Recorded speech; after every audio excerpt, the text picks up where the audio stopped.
Hi guys! Another day, another vlog. Late na ako nag-open ng vlog kasi naging busy ako today. And kwentuhan tayo. Pagkagising ko ng umaga, nagbabad na ako ng mga nilabahan ko. Yung mga pantulog na bago na binili ko sa TikTok shop. And then naglinis ako ng ref. Pakita ko sa inyo, mama. Bumaba yung phone ko. Pakita ko sa inyo mamaya yung ref. Nilinis ko siya. And then nag-lunch ako yung leftover na ampalaya at yung isda na binili ko sa Muñoz nung nakaraan. And then, guys, nakapagpa-dentist na ako. So, ano tawag dito? 10-month adjustment. Hindi na ako nakapag-vlog dun, guys. Kasi na-stress ako dun sa may doctor. Kasi para siya nagmamadali. Tapos para siyang irritable. Nakakaloka.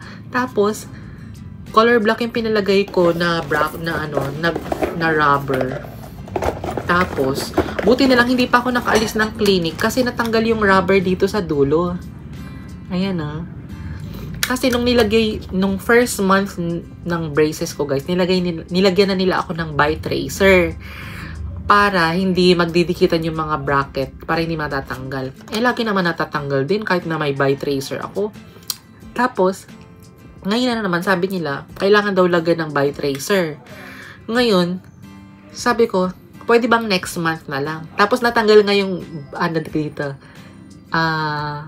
natanggal yung bracket. So, pina-reinstall ko ulit. So, 150 yun 100 or 150? Nakalimutan ko. So, yan. Ayan diba? Buti na lang nandun pa ako sa clinic bago ako umuwi. Nakita ko talaga na napigtas yung rubber. Tapos, alam nyo ba, nakaka-disappoint. Black lahat ng rubber. Tapos, pinalitan niya ng blue. Ayan color blue. Pero hindi naman masyadong halata. Pero na-disappoint lang ako, guys. Kwentuhan lang to. Tapos, na-stress din ako dun sa may sinisingil kong utang, guys. Kaya huwag kayo magpapautang, lalo na sa credit card. Naku, Diyos ko. May stress lang kayo. Yun sa sinisingil ko, na loka talaga ako, guys. Ay, nako. Kaya lesson learned, hindi na talaga ako magpapautang kahit kanina. Sorry. Kahit ma-tegi-boom pa sila dyan, hindi na sila makakaulit. And then, plano kong mag-grocery ngayon. It's, magfa-5 na. Alis na din ako, guys. Tapusin ko lang itong vlog, yung, grocery ako sa Walter Mart kasi naglaga ako ng chicken breast kasi gagawin ko siyang, chicken, spread para meron tayong palaman. Tapos, bili ako ng bread na mga pwede kong bilihin. Sabon kasi kailangan ko maglaba. And then, yun. Tapos, yun lang naman ang ganap natin, guys. Pakita ko sa inyo yung ref mamaya bago ako umalis. Tapos, natapos ko naman lahat. Inom nga muna ako ng water. Lagi ako may water dito sa kwarto. Pang 5 glass of water ko na to.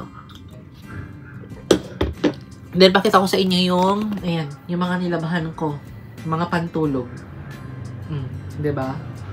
Mga bago ko pantulog, 5 pairs yan. Meron siyang kasamang mga shorts, pajama, at saka pang top. Taloka talaga ako doon, guys, sa sinisingil ko. Parang ako pa yung naging masama.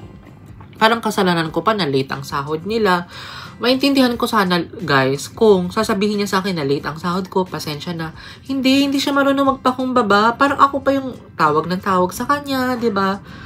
Chat ng chat. Pwede ka naman mag-chat, diba? Pwede ka naman mag-update kung ano nangyayari sa utang. Syempre ako, guys, I need to pay my bills too. Diba? Sana naintindihan nyo. Diba? Kaya lesson learned this year. Actually, last year yun, so matatapos naman siya ngayong February sana siya matatapos. Pero hindi siya nagbayad ng January. 12 months to pay yun, guys. Naloka ako. Kaya, naku, hindi na talaga ako magpapautang. Sorry. Patawarin na lang ako ni Lord.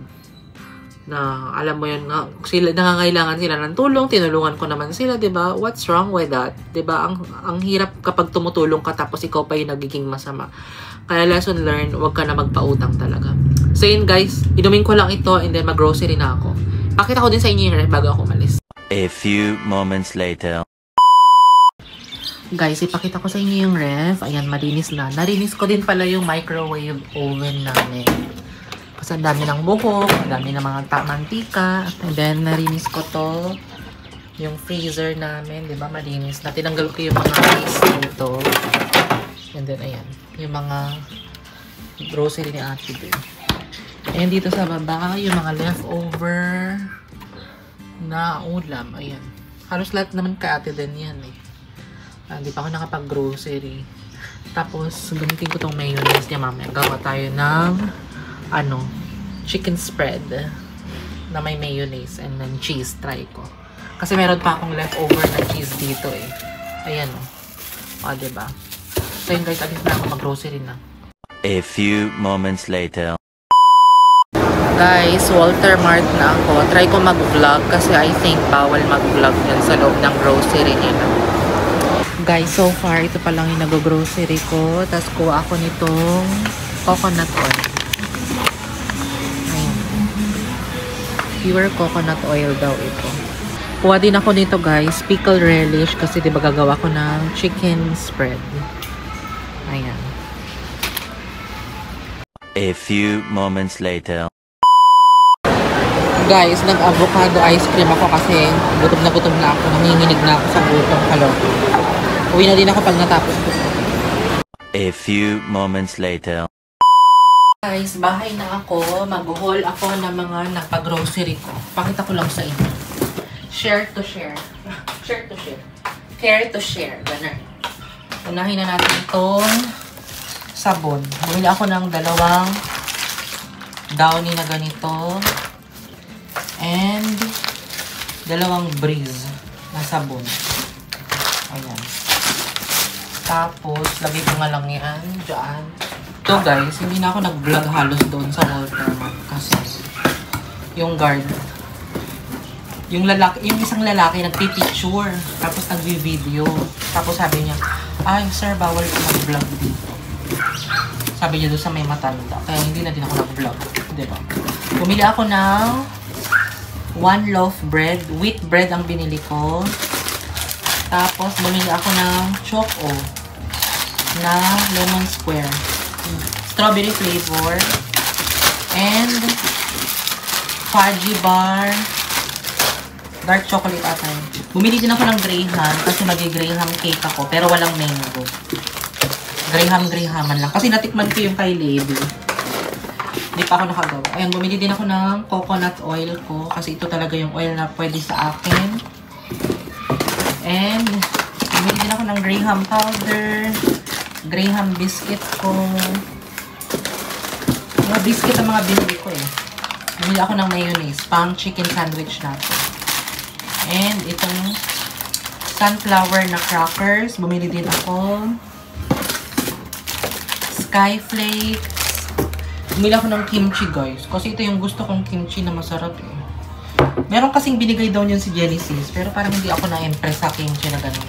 Maganda kasi ang kimchi, guys. Kapag mataas ang cholesterol mo, maganda daw yun. Good for gut health din. Bumili ako ng hopiang munggo. Na-miss ko to, guys. Bumili din ako ng sibuyas. 50 pesos. 50 pesos ba talaga to? Nako ha. Kaloka. 50 pesos ha. And bumili ako ng pickle relish para sa chicken sandwich. Bumili din ako ng Right and Light na low carb. Bumili ako ng 2 cucumber. And then 2 lemon. At calamansi. Lemon lime ito. Tikman ko. At saka calamansi ginger hand. So, yun ang ating mga napag-grocery, guys. Ikamada ko lang ito. And then, so, yun. Tapos, gagawin ko na yung chicken sandwich. Pakita ko sa inyo yung nilaga kong malaki. Ito yung nilaga kong breast. Chicken breast kanina. Breast. Ayan, oh. Gawin ko siyang chicken sandwich. Pakita ko sa inyo kapag nagawa ko na. A few moments later.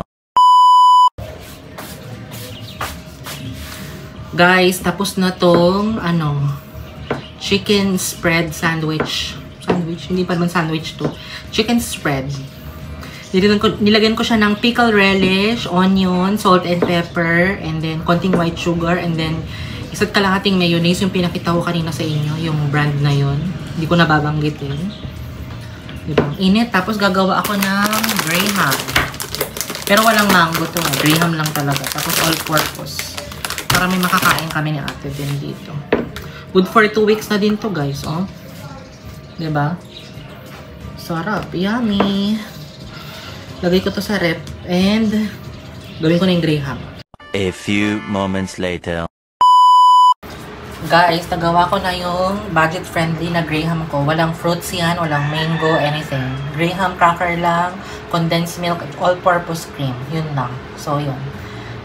Fridge ko na siya. Tapos, pakita ko sa inyo kapag kakain nila next few days. Pakainin ko muna yung tiger namin dito. Yung boss amo namin. Gutom na. Naiyak naman ako. Ha, boss amo. Boss amo. Gutom na si boss amo. Gary. Ha? Gutom ka na? Gutom na gutom? Paano? Kain tulog ka lang eh. Wala ka namang ginagawa.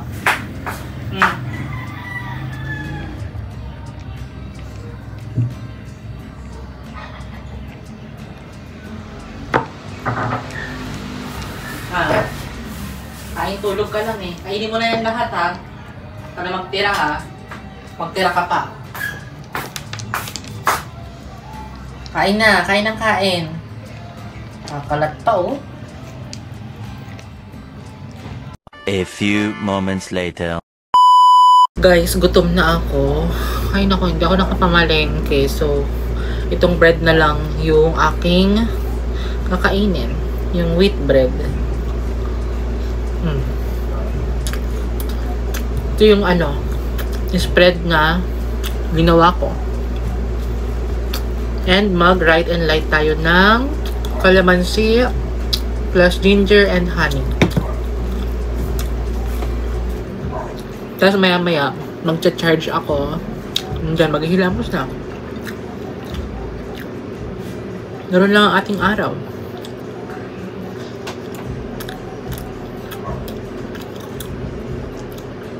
Ang sarap. Try nyo.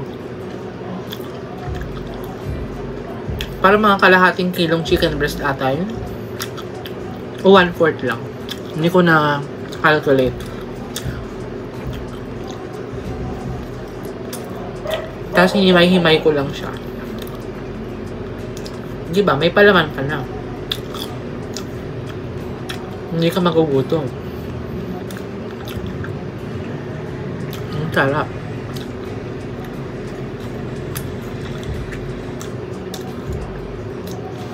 Kain na ako guys. Panoorin ko yung interview ni Mark Heras kay Tony Gonzaga. Ang ganda kasi ng lesson na makukuha mo dun kay Mark Heras. Para sa mga mother, mga father dyan, mga baguhang mga magulang. Watch nyo yung vlog. Ang ganda ng story ni Mark Heras. Lahat naman tayo, we have different stories, diba? But always remember, there's always two sides of a story. Yung hindi nagsasabi ng totoo, at yung hindi nagsasabi, at yung nagsasabi ng totoo. So yeah, kaem. Nantok ako, napagod ako.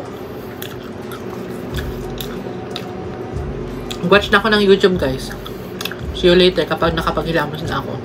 A few moments later. Guys, nakapaghilamos na ako and then hindi ako nag-skincare guys kasi nagpo-Kojic soap lang ako para mag-dry na yung mga pimples. So far, nagda-dry yung mga pimples ko as you can see in my vlog. So yan, dry na yung mga pimples. Ang gamit kong Kojic soap is yung kay Dr. Vicky Bello, yung Kojic plus tranexamic acid. Alam nyo ba guys, nag-order ako ng ng light, vlogging light sa TikTok. Diyos ko, parang 7 days na hindi pa rin na-deliver. Ang dahilan nila, Chinese New Year daw kasi. Ganun pala sa China, no, kapag Chinese New Year, 2 weeks ang holiday nila guys, na wala silang pasok, kaya limited ang shipping. Pero okay lang. Ginagamit ko na lang yung flashlight nitong phone ko.